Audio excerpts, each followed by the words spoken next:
E aí, turma, tudo bem? Professor Rodrigo, aqui no canal Biologia Minha Prova, e hoje falando sobre aquela questão anulada. Meu Deus, anularam uma questão do Enem, mas tinha que anular, né?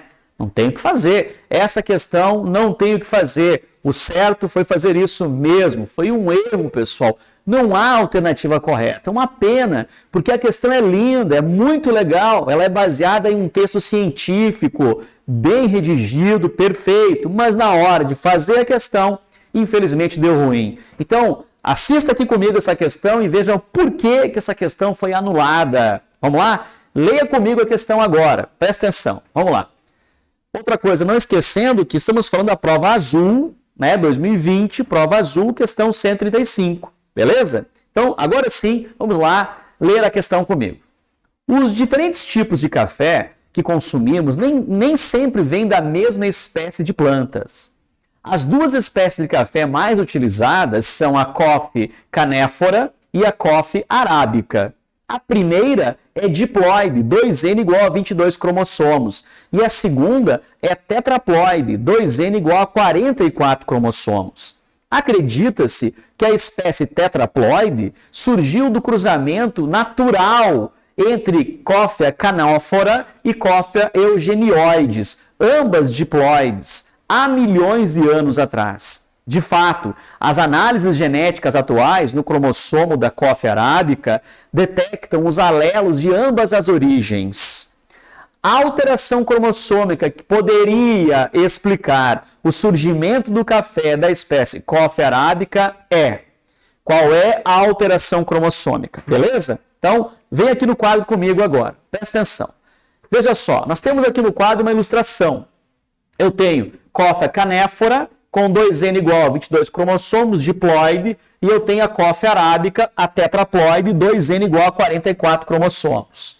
Na natureza, há um processo comum que pode acontecer, onde nós utilizamos este nome aqui, chamado de especiação, e especiação significa dar origem a novas espécies. Então, o objetivo de uma especiação é produzir sempre novas espécies, e é assim que na natureza tudo acontece, e não foi diferente do que aconteceu aqui na produção da Coffea arábica. Nós temos lá, segundo a pesquisa, revela que ela surgiu, a Coffea arábica surgiu do cruzamento da Coffea canephora com a Coffea eugenioides, e aí surge esse indivíduo aí que é o mais consumido hoje no mundo, que é o tetraploide. A pergunta, ela enfatiza qual é a alteração cromossômica que poderia explicar esse surgimento. O porquê que nós temos aqui uma tetraploidia. O que é isso, essa tetraploidia? Bem, primeiro é importante lembrar que uma tetraploidia, ela é classificada dentro das chamadas euploidias. É uma euploidia. O que é uma euploidia? Uma euploidia é quando afeta todo o genoma. Então, quer dizer, nós não podemos dizer que uma euploidia, como por exemplo a síndrome de Down, é uma euploidia. Por quê? Porque Down acresce somente um cromossomo, que é o 21. Então, isso não é uma euploidia, e sim uma aneuploidia. Então, quando ganha um lote inteiro de cromossomos ou perde, é euploidia. E o que aconteceu aqui foi isso. Nós temos aqui um organismo que foi formado por N, mais N, mais N, mais N. Por isso, 4 vezes, o que nós chamamos de tetraploide. Agora, na natureza, quando nós temos dois indivíduos que são de espécies diferentes, como nós podemos observar aqui, canéfora, que é um epíteto específico, e eugenoides, que é um outro epíteto específico. Vejam que essas duas espécies compartilham o mesmo gênero, que é Coffea canéfora e Coffea eugenoides. Veja que manteve o mesmo gênero, Coffea, mas nós temos aqui um outro epíteto, que é arábica. Esse processo é um processo que é permitido na natureza, uma polinização natural, pessoal, e cruzada, permitiu a formação da Coffea arábica. E esse processo é denominado de híbrido. Surgiu aqui um híbrido. Coffea arábica é um híbrido, ou pelo menos quando surgiu na natureza, era um híbrido. E híbrido, meus queridos, inicialmente, ele precisa ser estéril. Somente se for bom para a natureza, se essa especiação ela for positiva, é que ele vai passar de estéril para fértil, que é o que aconteceu com a Coffea arábica, tornando-se viável, fértil. Aí sim nós temos uma nova espécie. O que aconteceu aqui, quem deu origem a esse processo de tetraploidia, nós não temos a condição de dizer que é motivada por um dos parentais, o canéfora, ou por outro, o euginoides, ou por ambos. Nós não temos essa capacidade de chegar a essa conclusão até agora. Não é possível chegar a essa conclusão. Agora, é possível afirmar que quem deu origem à Coffea arábica é um processo de hibridização, a formação de híbrido. Isso a gente tem certeza e isso a gente pode afirmar. Então, volta comigo lá para a questão agora para você notar o que cada alternativa está mencionando. Primeiro, letra A, que é nesta prova o gabarito, né? O primeiro gabarito errado, depois ela foi anulada. Diz, duplicação de uma das plantas parentais antes do cruzamento.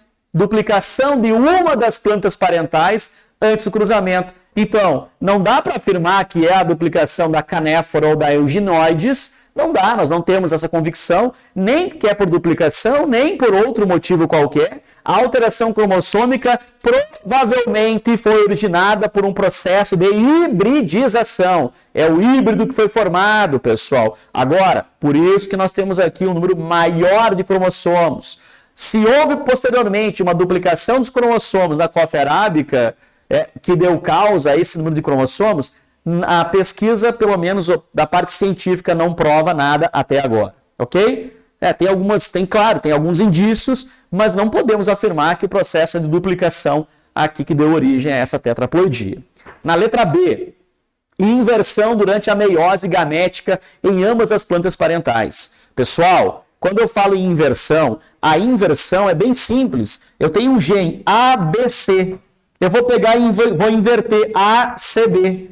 Eu continuo com os mesmos genes, eu só estou invertendo.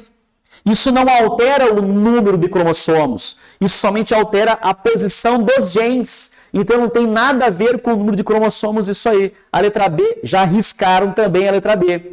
Letra C, separação desigual na meiose gamética das plantas parentais. A separação desigual é lá na anáfase, a anáfase da meiose, que vai puxar um número de cromossomos maior para um lado e menor para o outro. Agora, tem um detalhe. A meiose gamética ela é observada nos animais para a formação de gametas. Nós temos nos vegetais, principalmente em embriófitas e pteridófitas, que é muito fácil de observar, uma meiose espórica. É uma meiose que vai acontecer na fase esporofítica, que vai dar origem a esporos. Na fase gametofítica, que é o gametófito, vai dar origem à gameta por mitose. Ok? Então, tu elimina essa alternativa. Letra D. Falha na separação durante a meiose gamética em ambas as plantas parentais. De novo, batendo na tecla da meiose gamética. Risca a alternativa.